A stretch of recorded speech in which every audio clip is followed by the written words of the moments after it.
A quick note before we start The Gateway. We want to know what you think about the podcast by filling out an online survey. Tell us what you like, what you don't like, what we should improve.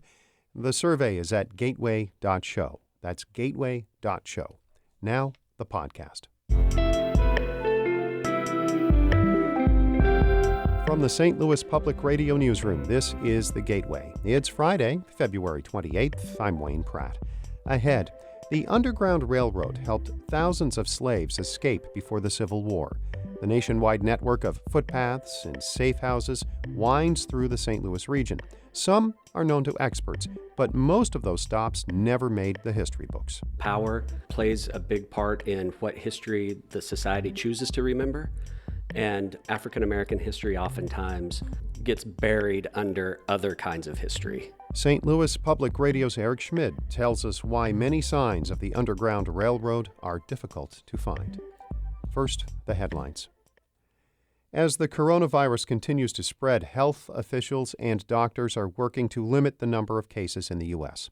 As St. Louis Public Radio's Shayla Farzan reports, one St. Louis doctor was recently sent to California to help care for people quarantined for the virus. U.S. health officials quarantined hundreds of people from Wuhan, China this month, the center of the coronavirus outbreak. The federal government sent Douglas Char, a professor of emergency medicine at Washington University, to a quarantine site in California to advise doctors there.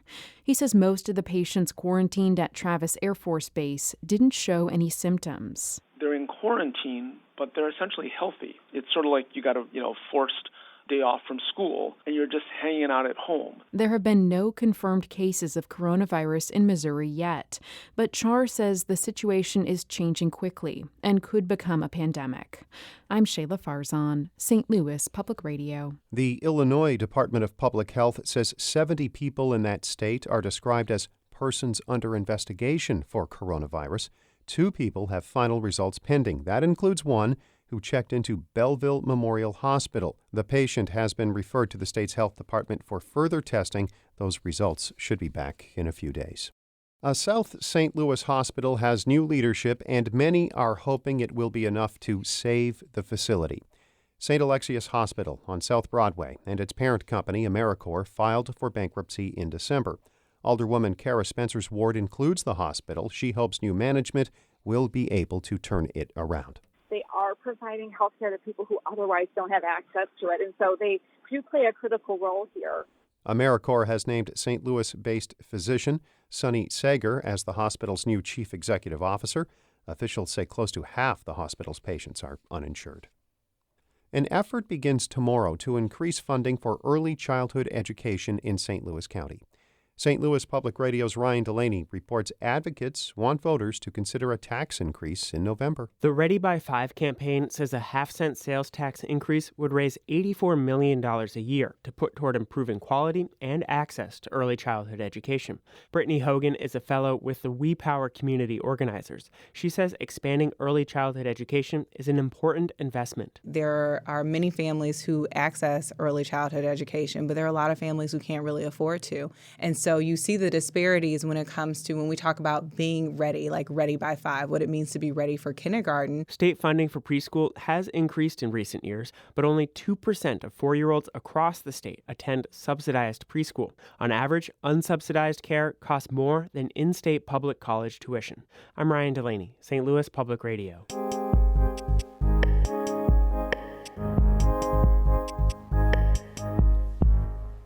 The Underground Railroad helped bring as many as 100,000 slaves to freedom before the Civil War. A few routes crossed from Missouri into present-day Metro East. St. Louis Public Radio's Eric Schmid reports there are confirmed Underground Railroad stops in our area and places where there is no physical marker of their existence. I'm standing next to a small creek, a little bit north of Alton in Godfrey, Illinois. Cool water rushes over a small ledge on its way to the Mississippi River. Eric Robinson, an assistant history professor at the St. Louis College of Pharmacy, explains where we are. The sound you hear right now are the falls of Rocky Fork. The tributary seems like any other in the Metro East. Tall, scraggly trees shoot up along its banks, and there's a barbed wire fence with a few no trespassing signs hanging on it nearby. Robinson says this ordinary scene has deep historical significance and a connection to the Underground Railroad. We believe that the escaped slaves coming from St. Charles County ended up coming here to the Rocky Fork branch of the Piasaw Creek. Escaped slaves also traveled through the region about 30 miles south, stopping at the Quinn Chapel AME Church in Brooklyn. George McShann is the chapel's secretary and says the church concealed escapees from patrols along the Mississippi. Now, the slaves came and they hid in the church and under the church until it was safe for them to move on further. McShann says the church was one of the first stops made by those escaping slavery in Missouri on their way to freedom in Illinois and beyond. Both Quinn Chapel in Brooklyn and the Rocky Fork area in Godfrey are Underground Railroad stops that are verified and approved by the National Park Service. But they're not the only ones. From St. Louis through Alton to Chicago, the route followed roughly the valley of the Illinois River. Robinson leads a tour of sites in Alton, and most of them are not part of any national registry. Just like Rocky Fork today, they have no physical markings that even suggest a connection to the Underground Railroad. Robinson says there's a simple explanation for that. The sites were hidden because helping escaped slaves was a felony before the Civil War. I mean, if you were lucky, you went to prison. If you were not lucky, you see that there? You'd be hanging from that tree over this creek, easily. And there's another reason we can't identify and confirm more sites, says Brian Jack. Power plays a big part in what history the society chooses to remember, and African American history oftentimes gets buried under other kinds of history. Jack is an associate professor at Southern Illinois University Edwardsville who studies African American and local St. Louis history. After the Civil War, there was this desire to reunify the country, to try to push slavery into the background. Robinson says physical landmarks of slavery were destroyed or repurposed by the beginning of the 20th century. We thought progress was good, new was good, newer is even better. Without physical structures or markers, the history associated with them fades away. Cheryl Jennifer LaRoche authored Free Black Communities and the Underground Railroad.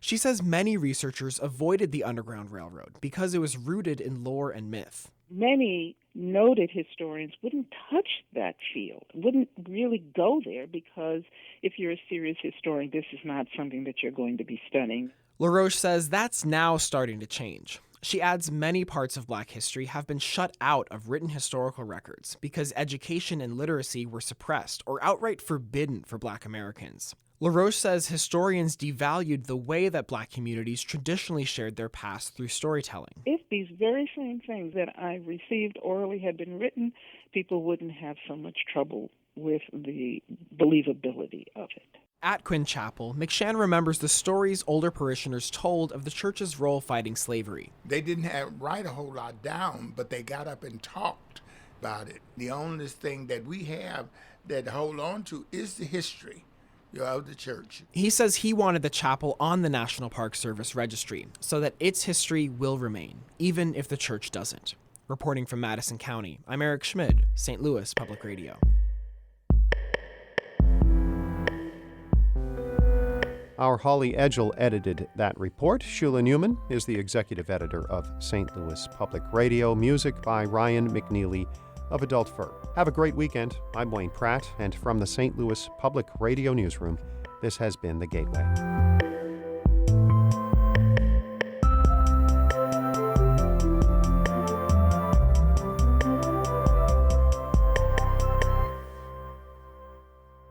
Support comes from Mosby Building Arts, a design-build company committed to remodeling the right way. Visit callmosby.com to get project inspiration for any room of your house.